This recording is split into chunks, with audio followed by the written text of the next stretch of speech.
Japan पर फतह की 80वीं सालगिरह के मौके पर चीन में अजीम उश्शान फौजी परेड हुई।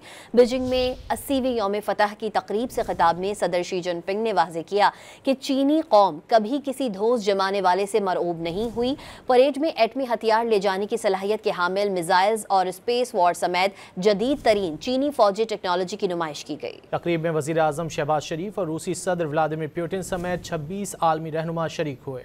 बीजिंग के तियाननमेन स्क्वायर पर चीन की तारीख की सबसे बड़ी फौजी परेड हुई। अजीम उल-शान तकरीब में वज़ीर आज़म शहबाज शरीफ समेत 26 आलमी रहनुमाओं ने शिरकत की।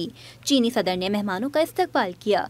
सदर शी, रूसी सदर पुतिन और शुमाली कोरिया के किम जोंग उनके साथ शहबाज शरीफ भी नुमाया नजर आए। परेड में फ़िज़ाया, बहरिया और फौज के मर्द ख़वातीन एहलकारों ने चीन की अस्करी सलाहियतों का शानदार मुज़ाहिरा किया। चीनी सदर शी जिनपिंग ने परेड का मुआयना किया। चीन के state of the art thunder fighter jets ने फ्लाई पास्ट किया और सदर शी को सलामी दी। तकरीब में चीन के जदीद तरीन हथियारों की नुमाइश की गई, जिनमें हाइपरसोनिक मिसाइल, एटमी हथियार, स्पेस वॉर और इनकलाबी अंडर वाटर ड्रोन्स शामिल हैं।